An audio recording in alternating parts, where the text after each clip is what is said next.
আসসালামু আলাইকুম everyone. HSC 25 এর শেষ সময়ে আসলে কোন ভুলগুলো করা যাবে না আজকের ভিডিওতে সেটাই আলোচনা করব। সো ভিডিওটা একদম প্রথম থেকে একদম লাস্ট পর্যন্ত দেখবা। একদম ডিটেইলসে বলতে আমি যেটা বুঝাচ্ছি যে আমি একদম প্রথমে যেসব কাজ করা যাবে না এইসব তো আমি বলবো, এর পাশাপাশি আমি যেটা করব সেটা হচ্ছে আমাদের কোন কোন কাজগুলো করা যাবে কিংবা কোন কোন কাজগুলো করা উচিত এইগুলো আমরা আলোচনা করে ফেলবো, ঠিক আছে?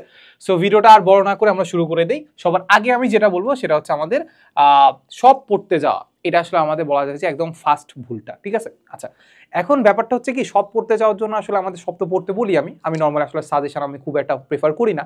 সবই পড়তে হয়, সবই পড়া উচিত, বা জানার জন্য হইলেও কিংবা বোঝার জন্য হইলেও সবই পড়া উচিত। বাট এখন আমাদের খুব একটা সময় নাই। এখন তুমি যখন ভিডিওটা দেখতে পাচ্ছ হয়তো বা 30 দিন বা 40 দিনের মতো সময় আছে, হয়তো ভিডিওর লাস্ট মোমেন্টে দেখলে 20 দিনের মতো সময় আছে। এই মোমেন্টে এসে তোমাকে আসলে মেইনলি ফোকাস করা উচিত রিভিশনে। যেসব জিনিসগুলো পড়ছো ওইসব জিনিসগুলোতে বেশি ফোকাস করা উচিত। এখন যদি তোমার কাছে লেকিংস থাকেও কিংবা ওই লেকিংসগুলো কমপ্লিট করা ছাড়া তোমার যদি A+ পাওয়ার সম্ভাবনা না থাকে, তাহলে হয়তো বা এমন জিনিসগুলো পড়া উচিত বা এমন লেকিংসগুলো কমপ্লিট করা উচিত যেগুলো করলে মোটামুটি তোমার আসলে A+-এর কাছাকাছি তুমি যাইতে পারো, ঠিক আছে?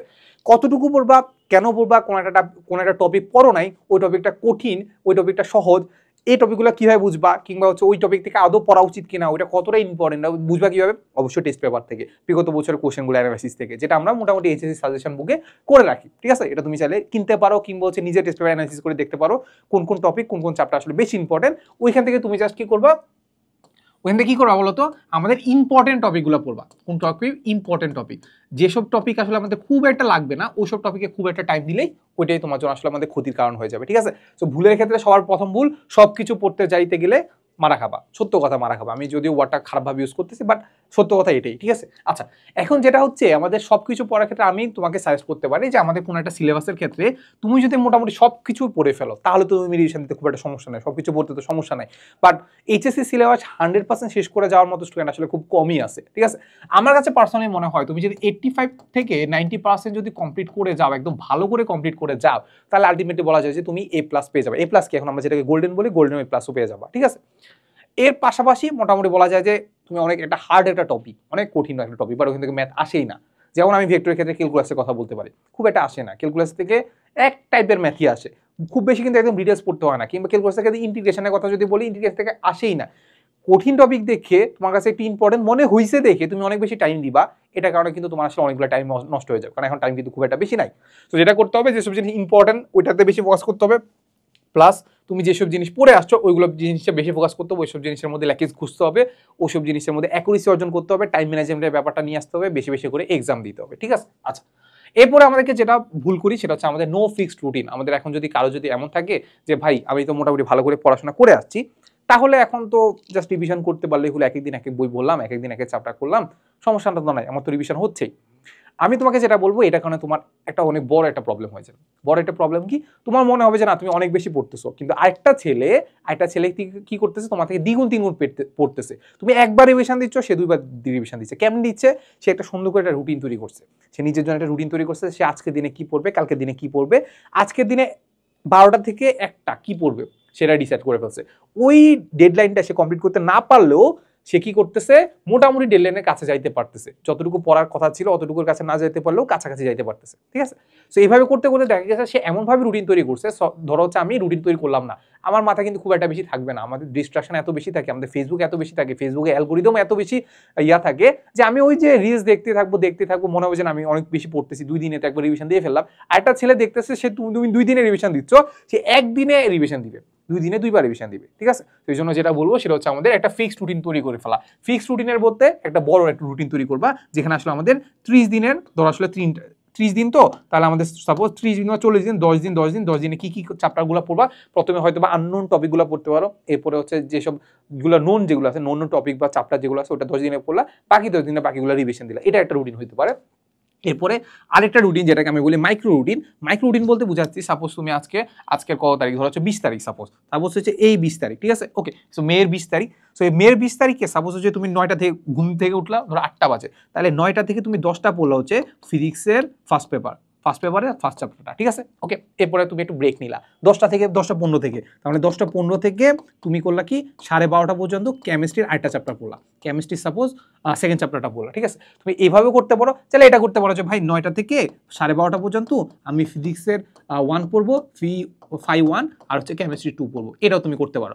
দেখবা যে তুমি এই ডেডলাইনে তুমি কমপ্লিট করতে পারবা না, বাট খুব বেশি একটা কিন্তু মানে কাছাকাছি যেতে পারবা, কাছাকাছি যাইতে পারলে ইনাফ। তাহলে এই যে কাছাকাছি ধরো হচ্ছে চ্যাপ্টার 2টা যেটা আছে, মানে চ্যাপ্টার 2টা কেমিস্ট্রি 2টা চ্যাপ্টার তুমি কমপ্লিট করতে পারলা না, এটা তাহলে পরবর্তী যে রুটিনটা সেটা হচ্ছে হয়তো বা তোমার হচ্ছে 3টা থেকে শুরু করলা, 3 থেকে 4টার মধ্যে অ্যাড করে ফেললা, ঠিক আছে? এই যে একটা ছোটটা মাইক্রো রুটিন করলা, এটা তোমাকে আসলে তোমাকে বারবার তোমার কাছে অ্যালার্ম করবে যে ভাই দেখো আমাদের একটু পড়াশোনা করা উচিত, আমাদের এই ডেডলাইন যেটা দিছে এটা কিন্তু আসলে আমাদের কমপ্লিট করা উচিত। বারবার ছোট ছোট ডেডলাইন দিবা, তাহলে তোমার জিনিসটাকে আসলে কি করবে, ব্রেনটাকে বারবার খাটাবে। তুমি যদি একটা ডেডলাইন দিয়ে রাখো যে ভাই আমার আসলে এইচএসসি সামনের মাসের এত তারিখ, তাহলে কিন্তু মোটামুটি আসলে একটাই তুমি এখানে একটা ডেডলাইন দিচ্ছ, ঠিক আছে, বাট এই ডেডলাইন তো তোমাকে বারবার আসলে কিক করবে না, তোমাকে কিক করবে ছোট ছোট ডেডলাইন, ঠিক আছে? আচ্ছা, এরপরে যেটা বলবো সেটা হচ্ছে আমাদের প্র্যাকটিস বা এক্সাম না দেওয়া বা কম দেওয়া, এইটা আসলে আমাদের অনেক বড় একটা প্রবলেম। লাস্ট মোমেন্টে এসে তোমাকে যেটা করতে হবে, বেশি বেশি এক্সাম দিতে হবে, এক্সাম যত দিবা তত বেশি প্র্যাকটিস হবে, ঠিক আছে? এখন এক্সাম না দিয়েও তুমি প্র্যাকটিস করতে পারো। কিভাবে কি করতে পারো জানো? তুমি যখন পড়তেছো, suppose S is equal to V T, S is equal to V T, V is equal to UT plus half eddy square, যখন তুমি পড়তেছো তুমি জানো এটা পারো, তারপরে তুমি এরকম একটা খাতা নিবা, সাদা খাতা নিয়ে লিখতে থাকবা S is equal to V T, আমি পড়তেছি যেখানে পড়তেছি আমি লিখতেছি S is equal to V T, তারপর হচ্ছে V square is equal to U square plus twice A S, তারপর আর কি আছে, আর আছে আমাদের S is equal to U plus V by 2 into T, তারপর আর কি আছে, এটাই আমরা লিখতে থাকবা, ঠিক আছে? S equal to UT plus half eddy square. যখন বলতেছো, যখন দেখতেছো, যখন শুনতেছো, সেটা এর পাশাপাশি তুমি হাতটা চালাইতে থাকবা। তো আমার খাতেও এমন হইতো যে আমার আসলে এই জায়গায় এভাবে লিখতাম, এভাবে লিখতাম, মানে এইটা কোনো মিনিং নাই, এটা দেখলে কেউ বুঝতে পারবে না যে আসলে তুমি কোন টপিক পড়তেছো, অনেক কি পড়তেছো, এটা দেখে তুমি রিভিশন দিতে পারবা না। বাট এইটা দেখে তুমি যে লিখতেছো, তোমার হাতের যে জিনিসটা চলতেছে না, এইটা তোমার আসলে আমাদের জিনিসটাকে মাথায় রাখতে অনেক সহায়তা করবে, ঠিক আছে? এই যে একটা প্র্যাকটিস করলা, প্র্যাকটিসগুলো কি করলা, যা যা পড়তেছো তা লিখলা।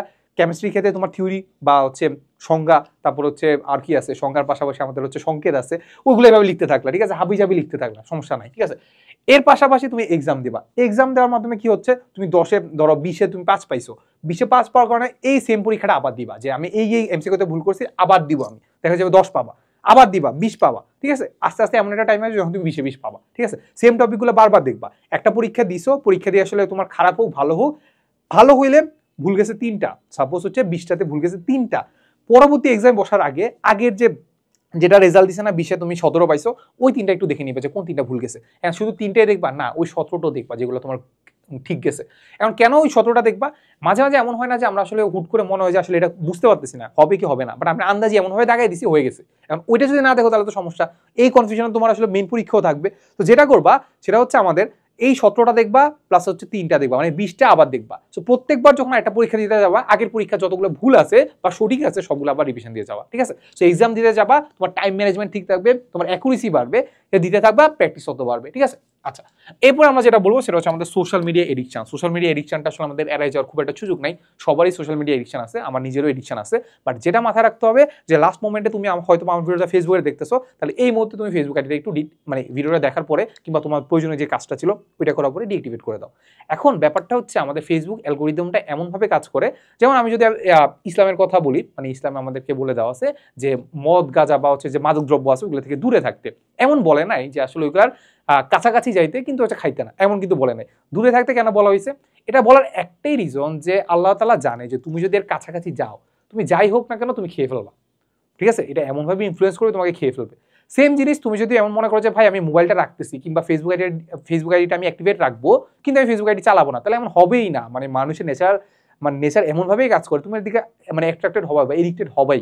তো যেটা করতে হবে সেটা হচ্ছে কি করতে হবে, আইডি ডিঅ্যাক্টিভেট করতে হবে। এখন আইডি ডিঅ্যাক্টিভেট করার ব্যাপারটা হচ্ছে এমন যে তুমি কিছুক্ষণ পর আইডি ডিঅ্যাক্টিভেট করলা, কিছুক্ষণ পরে এসে দেখবা যে আবার অ্যাক্টিভেট করে ফেলছো, সমস্যা নাই, তাও সেম কাজটা করো। কেন করো? তো ব্যাপারটা হচ্ছে আমাদের কাছে যত বেশি অ্যাক্সেসেবল হবে, মানে যত বেশি আমি খুব ইজিলি অ্যাক্সেস করতে পারবো, তত বেশি এটার মধ্যে এডিকশন জন্মাবে। যেমন এখন আমাদের বেশি রিলস দেখি। রিলস কেন বলতো বেশি রিলস দেখি? কারণ এটা আমরা দেখতে পাচ্ছি যে খুব ইজিলি আমি হচ্ছে কি করতে, জাস্ট একটা ক্লিক করলে আমি এটার ভিতরে ঢুকে যাচ্ছি, খুব সুন্দর সুন্দর জিনিস দেখতে পাচ্ছি, ভালো ভালো জিনিস দেখতে পাচ্ছি, ডোপামিন রাশ হচ্ছে। আমি আবার এটা জাস্ট একটু মানে টান দিলে দেখা যায় আরেকটা রিলসে চলে গেছে, আরেকটা টপিকে চলে গেছি। খুব ইজি না? যত ইজি হচ্ছে তত জিনিসটার প্রতি এডিকশন বাড়তেছে, ঠিক আছে? তো তুমি কি করবা, তুমি আইডি ডিঅ্যাক্টিভেট করবা। অ্যাক্টিভেট করতে হলে আবার কি করতে হবে, আর একটু পরিশ্রম করতে হবে। অ্যাক্টিভেট করার পরে তোমার ডিঅ্যাক্টিভেট করতে আবার পরিশ্রম করতে হচ্ছে, তার মানে জিনিসটা আসলে তোমার কাছে একটু হেক্টিক মনে হবে, ঠিক না? যখনই হেক্টিক মনে হবে ফেসবুকটাকে মনে হবে যে না সমস্যা নেই। এর পাশাপাশি আরেকটা যেটা করতে পারো সেটা হচ্ছে তোমার আব্বু আম্মু বা আপু বা বোন বা ভাই বোন যদি থাকে তাদের কাছে মোবাইলটা দিয়ে আসবা। আমি অ্যাডমিশন টাইমে এটাতে অনেক উপকার পাইছি। লাস্ট মোমেন্টে আমি যেটা করতাম সেটা হচ্ছে আব্বু আম্মুর কাছে মোবাইলটা দিয়ে আসতাম, বলতাম যে আমি এতটা থেকে এতটার মাঝখানে আমার কখনোই মোবাইল দিবা না, যদি আমি মরেও যাই তাহলে আমাকে মোবাইলটা দিবা না, ঠিক আছে? তো এই জিনিসটা তোমরা করতে পারো, এটা চাইলে করতে পারো, এটা খুব একটা ভালো একটা অপশন। এই একটা জিনিস। তো সোশ্যাল মিডিয়া অ্যাক্টিভেশনের ব্যাপারটা হচ্ছে এটা যে বারবার ডিঅ্যাক্টিভেট করবা, বারবার ডিঅ্যাক্টিভেট করে অভ্যাস তৈরি করবা, যে ঠিক আছে ওকে। এর মাধ্যমে একটা রুটিনও তৈরি করতে পারো যে আমি রাতের এতটা বাজে আমি ফেসবুক দেখবো, এতটা বাজে ফেসবুক দেখার জন্য আমি কি করতে হবে, আইডি ডিঅ্যাক্টিভেট করে রাখবো, ও এতটা বাজে অ্যাক্টিভেট করবো, ঠিক আছে? এখন এমন করো না যে তুমি আইডি ডিঅ্যাক্টিভেট করে রাখছো 30 দিন পুরো ডিঅ্যাক্টিভেট করে রাখছো, কোনো খোঁজ খবর নাই, তোমার মনে হচ্ছে তুমি পড়ায় খুব ফাটাই ফেলতেছো, বাট আমি তোমাকে এটা সাজেস্ট করবো না। আর 30 দিন আসলে ডিঅ্যাক্টিভেট করে রাখা আসলে আমাদের পক্ষে এখন এই জেনারেশনের পক্ষে আসলে সম্ভব না। যদিও সম্ভব হয় তাহলে আমি তোমাকে এটা সাজেস্ট করবো না। কেন বলো তো, তোমার মনে হয় যে তুমি অনেক কিছু পড়ে ফেলছো, বাট আমি যেটা ফিল করছি আমি অ্যাডমিশন টাইমে আমি মানুষ থেকে খোঁজ খবর নিতাম যে তোরা এই যে মানে তোরা হচ্ছে আমাদের এক্সামে কত পাচ্ছ কিংবা কতটুকু পড়া শেষ হয়েছে, আজকে কতটুকু পড়লি।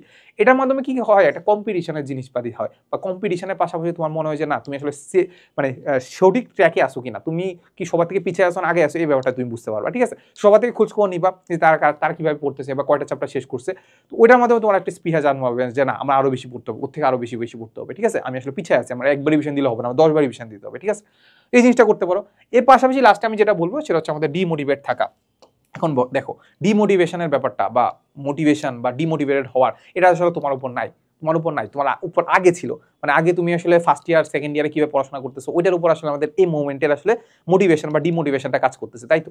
তুমি এখন খুব বেশি খুব ভালো করে পড়ো নাই, এখন পরীক্ষা আসলে 1 পাইতেছো 2 পাইতেছো, এখন তোমার তো আসলে ডিমোটিভেট হয় আসলে মানে মানে মানে এটাই তো মিলে, তাই তো? ডিমোটিভেটই তো হবা। এখন আমি তোমাকে যেটা বলতে পারি যে আসলে ডিমোটিভেট অবশ্যই হবা, ডিমোটিভেট হওয়া এখন আসলে আমাদের জরুরি বলতে এটা যে আসলে আমাদের ফরজ কাইন্ড অফ, যে তুমি আগে পড়াশোনা করো না এখন তুমি মোটিভেট কিভাবে থাকবা, চিল মুডে থাকলে আসলে আলটিমেটলি আসলে কিছুই হবে না। তো যেটা করতে পারো সেটা হচ্ছে তুমি একটু টাইম নিবা, যে দেখো আমি পরীক্ষাটা দিলাম, আমি খুব ওভার কনফিডেন্স আছে যে আমি এই চ্যাপ্টার খুব ভালো করে পারি, পরীক্ষা দিয়ে দেখলা যে আসলে তুমি কিছুই পারতেছো না, একটু টাইম নাও, ঠিক আছে? দেখবা যে পারতেছো না কয়েকটা পরীক্ষা পারতেছো না, মানে এমনি করতে থাকলে আসলে সবগুলো পরীক্ষা এমনি এমনি চলে যাবে। সো আমি যেটা সাজেস্ট করবো সেটা হচ্ছে একটু টাইম নিয়ে বসো, বাসায় বসো কোন কোন চ্যাপ্টারগুলো দরকার আছে, কোন কোন চ্যাপ্টারগুলো দরকার নাই, কোন কোন চ্যাপ্টার পড়লে তুমি A+ পাইতে পারো, ভাইয়াদের সাথে কিংবা হচ্ছে তোমার যে সিনিয়র ভাইয়া টিচার আছে তাদের সাথে কথা বলে একটু বসে একটু জিনিসগুলোকে একটু সামারাইজ করার চেষ্টা করো বা একটু গোছানোর চেষ্টা করো। গোছানোর পাশাপাশি তুমি যেটা করবা সেটা হচ্ছে একদিন একটু রেস্ট নাও, যে ভাই আমি একদিন কিছুই বলবো না ভাই, একদম মানে ফুল চিল মুড বলতে বোঝাচ্ছি যে ফেসবুকে বসে থাকবা না, ফেসবুকটা তখনই অফ রাখবা, ফেসবুকটা তখনও অফ রাখবা, অফ রেখে বাইরে খেলতে যাওয়া হইতে পারে, আব্বু আম্মুর সাথে কথা বলা হইতে পারে, মুভি দেখা হইতে পারে, কিংবা তুমি আপুদের সাথে মানে আপু বলতে আমার ভাই বোনের সাথে কথা বলতে পারো। এইসব জিনিস করে মোটামুটি আসলে একদিন একটু রিল্যাক্সে থাকবা, পরের দিন তুমি একটু বুস্ট আপ হয়ে আবার পড়তে বসবা। সো এরকম করতে দেখা যায় আবার ডিমোটিভেট হয়ে যাওয়া, আবার তুমি একটু রেস্ট নিবা, আবার কি মোটিভেশন নিয়ে আবার পড়াশোনা শুরু করবা। তুমি যদি এই রেস্টটা না নাও দেখা যাবে যে ওই যে মাথার মধ্যে যে বোঝাটার মতো তৈরি হয়ে গেছে ওইটার কারণে দেখা যাচ্ছে যাই পড়তেছো কিনা খুব একটা মাথায় থাকবে না, ঠিক আছে? সো একটু কি করবা, একটু আসলে জিনিসটা একটু বোঝার চেষ্টা করবা। আর যেটা বললাম যে আসলে ডিমোটিভেটেড ব্যাপারটা হচ্ছে তুমি যত ভালো মার্কস পাবা তত তোমার আসলে মোটিভেশন জন্মাবে। এখন মার্কস পাওয়া কি হয়, পরীক্ষা দিলে, পরীক্ষা যদি নাই দাও তাহলে মোটিভেশন কই পাবা? তাহলে পরীক্ষা অবশ্যই দিতে হবে, ঠিক আছে? পরীক্ষা কি অবশ্যই দিতে হবে। আচ্ছা এই তো। সো ডিমোটিভেশন বা মোটিভেশনের ব্যাপারটা লাস্ট মোমেন্টে আর খুব বেশি একটা কিছু বললাম না। মোটিভেশন মানে এখানে আসলে আমাদের তুমি আসলে ডিপ্রেসড হওয়ার পাশাপাশি যেটা বলবো যে আসলে আমি বললাম যে সবার সাথে একটু যোগাযোগ রাখবা, তুমি আব্বু আম্মুদের কথা চিন্তা করবা যে লাস্ট মোমেন্টে আসলে তোমার আসলে কাদের জন্য পড়তেছো। আমরা আসলে মেইনলি আসলে আমরা জীবনে মানে যাই কিছুই করি না কেন আসলে সবকিছু আসলে অন্যের জন্যই কাইন্ড অফ, ঠিক আছে? মানে এখন আমরা টাকা পয়সার কথা চিন্তা করতে পারি, পড়াশোনার কথা চিন্তা করতে পারি, নিজের জন্য তো করি, বাট আমরা ধরো চিন্তা করো যে আমি এখন তো টাকা ইনকাম করি, নিজের পিছনে কত টাকা খরচ করি, বা বেশিরভাগ টাইমে কিন্তু আমরা ফ্যামিলির কথা চিন্তা করি যে ফ্যামিলিতে আমরা টাকা দিব। কিন্তু পড়াশোনার ক্ষেত্রে এমন সেম জিনিসই, আমি এখন পড়াশোনা করতেছি ঠিক আছে, আমরা এক্সপেকটেশনের প্রেশারে পড়ে করতেছি ঠিক আছে, বাট লাস্ট মোমেন্টে কিন্তু আমরা পড়াশোনা করে কোনো একটা চাকরি বাকরি করলে ওই আব্বু আম্মুদের কথাই চিন্তা করবো। এখন এই মোমেন্টে বসে একটু চিন্তা করো যে আসলে তুমি পড়াশোনা করতেছো। কিংবা আমি যদি তোমাকে একটা ঘটনা বলি সেটা হচ্ছে আমার যখন নরডেমের পরীক্ষার আগে দিয়ে মানে এসএসসি পরে আমি খুব বেশি একটা সিরিয়াস ছিলাম না, হয়ে যাবে আমি স্কুলের হচ্ছে ফার্স্ট বয় ছিলাম, নরডেমে তো টিকে যাবো এমন একটা ভাব ছিল, খুব বেশি এটা পড়তেছিলাম না। আমি কোচিং সেন্টারে ভর্তি হয়েছিলাম, মানে খুব বেশি মোটামুটি পড়তেছিলাম, মানে হয়ে যাবো ভাব। আমার ঠিক মনে আছে আমার আব্বু হচ্ছে অফিসে গিয়ে সবাইকে বলতো যে মানে আমার ছেলে ধরো জিলা স্কুলে ফার্স্ট বয় ছিলাম, তারপর এটা বলতো, তারপর হচ্ছে আমি এসএসসিতে গোল্ডেন এ প্লাস পাইছি, গোল্ডেন এ প্লাস সাথে সাথে বৃত্তি পাইছি, এসব জিনিস বলতো। তখন হচ্ছে সবাই হচ্ছে ওনাকে বাবা দিত। অ্যান্ড লাস্ট মোমেন্টে এমন হয়েছে যে আমাদের নর্ডেমের ক্ষেত্রে প্রিপারেশনের ক্ষেত্রে সবাই তো জিজ্ঞেস করতো যে আপনার ছেলে তো নর্ডেমের জন্য প্রিপারেশন নিচ্ছে, তখন হচ্ছে আবু এইসব বলতো যে এত এত পাইছে এত এত পাইছে, সো সবাই ধরে নিচ্ছে যে আমি নর্ডেমে তো টিকবই। সো আব্বুকে এমনভাবে বলা হয়েছে যে নর্ডেমে তো সে টিকে যাবে।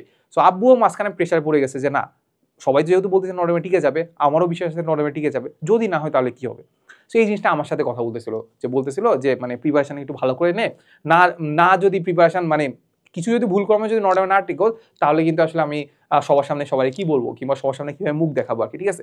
সো এই জিনিসটা না আমার লাস্ট মোমেন্টে হিট করছে, মানে একদম হিট করছে, মানে হিট করছেই যে মানে আসলে আমি কি করতেছি। সো এই জিনিসটা একটু তোমারও একটু হিট করা উচিত যে আসলে মানে লাস্ট মোমেন্টে এসে মানে এইচএসসি দিব ঠিক আছে, এইচএসসিতে A+ পেয়ে যাবো ঠিক আছে, বাট লাস্ট মোমেন্টে একটু চিন্তা করা উচিত কিন্তু আসলে যদি না পাও তাহলে কি হবে, তাহলে একটু ভালো করে একটু পড়াশোনা করা উচিত, ঠিক আছে। সো ওই যে কিকটা পাইছি, ওই কিকটা পাওয়া কিন্তু আমি নতুনভাবে একটা পড়াশোনা শুরু করছি, করার পর নর্ডেমের জন্য এত ভালো করে পড়াশোনা করছি, এই তো নর্ডেমে তো টিকে গেলাম আর কি, ঠিক আছে। এই তো সো নর্ডেমে টিকে না গেলেও খুব একটা সমস্যা হইতো না। তাও বলে রাখলাম আর কি যে কিকগুলো আছে, এই যে ডিপ্রেশন থেকে যে উঠার বা ডিমোটিভেট থেকে মোটিভেশনের যে ব্যাপারটা, এটা আসলে তুমি আসলে বাইরের জগৎ বা বাইরের আব্বুর সাথে কথা বললে কিংবা বাইরের মানুষের সাথে কথা বললেই পেয়ে যাবা, কিংবা অন্যজনের সাথে কম্পিটিশন করলে একসাথে গ্রুপ স্টাডি করতে গেলেও পেয়ে যাবা। সো এই যে জিনিসগুলো আছে এগুলো আসলে নিজের একটু ট্রাই করতে থাকবা, আস্তে আস্তে ব্যাপারগুলো হয়ে যাবে। সো এই তো, সো মোটামুটি এই যদি ভুলগুলো না করতে থাকো তাহলে মোটামুটি বলা যায় যে তোমার আসলে ভালো ট্র্যাকেই আসো। এই তো, সো দেখা হবে নেক্সট কোনো ভিডিওতে। আসসালামু আলাইকুম সবাইকে।